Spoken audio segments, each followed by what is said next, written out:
बिस्मिल्लाहिर्रहमानिर्रहीम। अस्सलाम वालेकुम स्टूडेंट्स, कैसे हैं आप सब। उम्मीद करती हूँ आप सब बिल्कुल खैरियत से होंगे।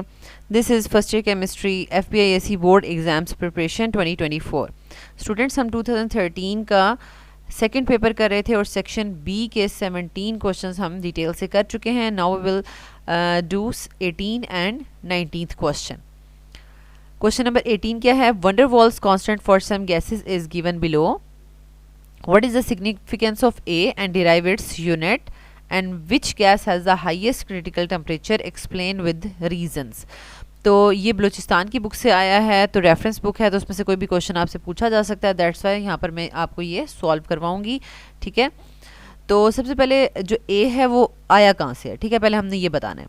तो it is the constant of proportionality in van der Waals equation for real gases and is called coefficient of attraction per unit volume. ठीक है, फिर आप वैन डर वाल की इक्वेशन जो रियल गैसेस के लिए वो लिखेंगे और उसमें ए को जो है वो अंडरलाइन करेंगे। ठीक है, जिससे पता चल जाएगा कि हम इसके बारे में बात करें। And it has a constant value for particular gases, यानी हर गैस के लिए अपना कोएफिशिएंट ऑफ अट्रैक्शन होता है पर यूनिट वॉल्यूम। जितना किसी भी गैस के दरमियान में फोर्स ऑफ अट्रैक्शन ज़्यादा होंगी, जितना गैस पोलर होगी, उसके मॉलिक्यूल्स एक दूसरे को अट्रैक्ट करेंगे, उतना ही ज़्यादा ए की वैल्यू होगी। ठीक है, and it represents the magnitude of intermolecular forces of attraction between the molecules. वही बात है कि जितनी ज़्यादा फोर्स ऑफ अट्रैक्शन होंगी गैस के मॉलिक्यूल्स के दरमियान में, उतना ही इसका मैग्नीट्यूड ज़्यादा होगा। ठीक है, and greater the intermolecular forces between the gas molecules, greater will be the value of a. अब हमारे पास आ जाता है इसके यूनिट्स, यानी बेसिकली ये हमारे पास पी डैश है। पी डैश मीन्स पी लेसेंड, यानी जितना प्रेशर कम हो रहा है। मीन्स कि हम जब कहते हैं कि एक मॉलिक्यूल जो गैस का मॉलिक्यूल है, जब वो वॉल ऑफ द कंटेनर के साथ स्ट्राइक करने लगता होता है, ठीक है, बिल्कुल, तो वो जिस प्रेशर से स्ट्राइक करने लगता होता है कि वो प्रेशर पूरा का पूरा एग्जर्ट नहीं कर पाता। क्यों नहीं कर पाता? क्योंकि उसके सराउंडिंग में जो मॉलिक्यूल्स हैं उसको अपनी तरफ अट्रैक्ट कर रहे होते हैं। ठीक है, तो उसका प्रेशर कुछ ना कुछ कम हो जाता है, लेस हो जाता है। ठीक है, तो उस लेस प्रेशर को हमने पी लेसेंट से शो किया है। ठीक है, यानी टोटल अगर प्रेशर किसी भी मॉलिक्यूल ने अगर 15 atm हम कहते हैं 15 atm जो है वो एग्जर्ट करना था, ठीक है, लेकिन फोर्स ऑफ अट्रैक्शन की वजह से वो जब दूसरा मॉलिक्यूल उसको खींच रहा है अपनी तरफ, अट्रैक्ट कर रहा है, तो वो सिर्फ 10 ही जो है वो प्रेशर एग्जर्ट कर पाया। तो कितना प्रेशर कम हो गया? 5। और वो किस वजह से हो गया? क्योंकि इन मॉलिक्यूल्स के दरम्यान में फोर्स ऑफ अट्रैक्शंस थी। ठीक है, तो इसी वजह से ये आप देख रहे हैं कि ए की वैल्यू जो है वो हमें किस में मिलती है? पी लेसेंट में, यानी P ideal is equals to P observed plus P lessened. और पी लेसेंट में हमारे पास जो है उसको हम जब देखते हैं तो हमारे पास आता है N A square over V square. तो अब हमने जब यूनिट्स निकालने हैं तो हम सिर्फ पी लेसेंट को ही यूज़ करके इसके यूनिट्स फाइंड आउट करेंगे। P dash is equals to P lessened, और पी डैश हमने लिख दिया N square over V square के इक्वल है, और उस इक्वेशन को हमने ए के लिए अरेंज कर लिया। अब यहाँ पर देखें, ये प्रेशर का एटीएम होता है यूनिट, वॉल्यूम का डीएम क्यूब होता है, उसका स्क्वेयर ले लेंगे, और एन जो है वो नंबर ऑफ मोल्स का स्क्वेयर हो जाएगा। ठीक है, तो अब हमने इनको थोड़ा ओपन कर लेना है। एटीएम का एटीएम ही लिख दिया है, डीएम क्यूब का 6 लिख दिया है, और पर स्क्वेयर मोल लिख दिया है। ठीक है, तो ये आपने इजीली इसके यूनिट्स कैलकुलेट कर लिए हैं। अब नेक्स्ट हमारे पास था कि ये जो गैसेस गिवन हैं उनमें किसका सबसे ज़्यादा हाईएस्ट क्रिटिकल टेम्परेचर होगा। तो सबसे पहले हम देख लें कि ये इन गैसेस की आपस में नेचर क्या है। देखें, ये भी आपके पास ऑक्सीजन, हाइड्रोजन और कार्बन डाइऑक्साइड, ये सब की सब नॉन पोलर हैं। ठीक है, नॉन पोलर हैं, लेकिन अमोनिया जो है वो एक पोलर है आपके पास, और ये पोलर के अलावा इसमें हाईली इलेक्ट्रोनेगेटिव नाइट्रोजन एटम भी प्रेजेंट है और पार्शियल पॉजिटिव हाइड्रोजन एटम्स भी प्रेजेंट, तो इसमें हाइड्रोजन बॉन्डिंग भी होती है।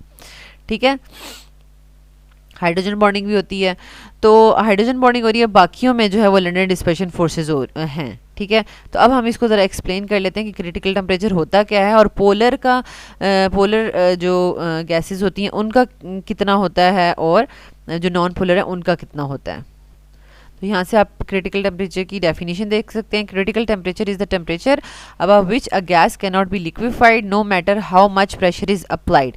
जैसे फॉर एग्जांपल अगर किसी गैस का क्रिटिकल टेम्परेचर 20 डिग्री सेंटीग्रेड है, ठीक है, तो अगर 20 डिग्री सेंटीग्रेड से ऊपर आप टेम्परेचर लेंगे, यानी 25 पे काम कर रहे हैं, 30 पे काम कर रहे हैं या 21 पे काम कर रहे हैं, तो वो गैस कभी भी लिक्विफाई नहीं होगी, ठीक है। यानी क्रिटिकल टेम्परेचर से अबव टेम्परेचर पे गैस कभी भी लिक्विफाई नहीं होगी। बेशक आप जितना ज़्यादा प्रेशर अप्लाई कर दें और गैस के मॉलिक्यूल्स को बहुत बहुत बहुत ज़्यादा करीब भी ले आएँ, लेकिन फिर भी वो जो है वो लिक्विफाई नहीं होंगे, ठीक है। तो ये होता है क्रिटिकल टेम्परेचर कि above which gas can not be liquefied no matter how much pressure is applied. Critical temperature किस किस पे डिपेंड करता है बेसिकली, ठीक है, वो size of the gas molecules पे डिपेंड करता है, shape of the gas molecules पे डिपेंड करता है, and strength of intermolecular forces पे डिपेंड करता है, ठीक है। यानी इन सब चीज़ों पे डिपेंड करता है। तो अब हम ज़रा देख लेते हैं ये जो हमारे पास टेबल में जो गिवन थी, यानी टेबल में हमारे पास ऑक्सीजन गिवन थी, हाइड्रोजन गिवन थी, कार्बन डाइऑक्साइड गिवन थी और साथ अमोनिया गिवन थी, ठीक है। इन गैसेस में सबसे ज़्यादा हाईएस्ट क्रिटिकल टेम्परेचर किसका होगा? As ammonia has the largest size among all these gases and is polar having greater intermolecular forces, ठीक है।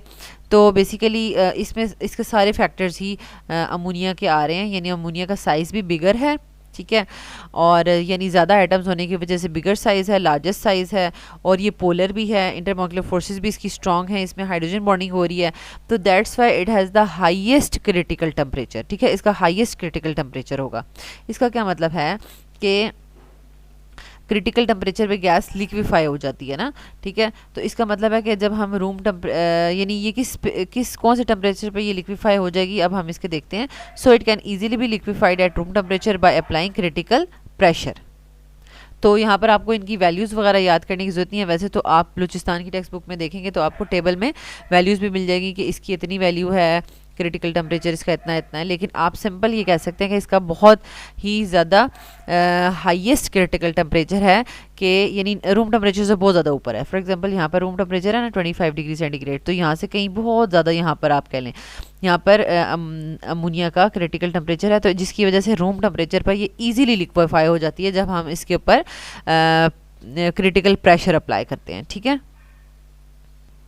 तो यहाँ पर ये हमारा क्वेश्चन एंड हो गया है, सिंपल सा क्वेश्चन था। एंड लास्ट सेक्शन बी का लास्ट क्वेश्चन है, question number 19। About 99% of the universe consist of plasma, what is plasma. तो यहाँ पर हम सिंपल यानी प्लाज्मा का आप देख लें, क्वेश्चन इतना इजी सा, लेकिन ये 3 नंबर का क्वेश्चन आ जाता है सिंपल। यानी प्लाज्मा की क्या इसकी प्रॉपर्टीज़ बता दें, एप्लीकेशंस बता दें, या प्लाज्मा है क्या, ठीक है, उसको एक्सप्लेन कर दें, तो 3 नंबर का क्वेश्चन ये इजीली आ जाता है। तो आपने पेट 3-4 पॉइंट्स जो इसके हैं वो मेमोराइज कर लेने हैं, अपने माइंड में रखने हैं। Plasma is the fourth state of matter, it was obtained by heating molecular gas changing into atomic form and then into its ionic form at higher temperature. मतलब वो कहना है कि अगर कोई भी आप गैस लेते हैं, फॉर एग्जाम्पल मैं कहती हूँ मैंने हाइड्रोजन गैस ली हुई है, ठीक है, उसकी मॉलिक्यूलर फॉर्म को आप लेंगे, उसको हीट इतना करें कि वो अपनी एटॉमिक फॉर्म में कन्वर्ट हो जाए, ठीक है, यानी इसके 2 एटम्स बन गए हैं, ठीक है, और उसके बाद फिर ये जो है वो कन्वर्ट हो जाए इसकी आयनिक फॉर्म में, ठीक है, यानी H+ और इलेक्ट्रॉन्स भी जो है वो एजेक्ट हो जाएंगे, ठीक है। तो ये सारा का सारा हमारे पास यानी एटॉमिक मॉलिक्यूलर आयनिक और एटॉमिक फॉर्म्स और इलेक्ट्रॉन्स, ये सब चीज़ें जो है वो प्लाज्मा में प्रेजेंट होती हैं। तो ये काम बहुत ज़्यादा हाई टेम्परेचर पे होता है। देखें 10,000 केल्विन से लेकर 100,000 केल्विन तक टेम्परेचर जो है वो अप्लाई किया जाता है। Plasma is composed of mixture of, plasma में सब चीज़ें होती हैं, अनआयनाइज्ड गैस भी होती है, फ्री इलेक्ट्रॉन्स भी होते हैं और पॉजिटिवली चार्ज पार्टिकल्स भी होते हैं, ठीक है। All shining stars and Interstellar space is filled with plasma, यानी स्पेस में बहुत ज़्यादा आपको प्लाज्मा स्टेट जो है वो देखने को मिलेगी, क्योंकि वहाँ पर हम कहते हैं कि हाई टेम्परेचर होता है ड्यू टू सन, तो जिसकी वजह से, और सन भी जो है वो एक प्लाज्मा की स्टेट है, ठीक है।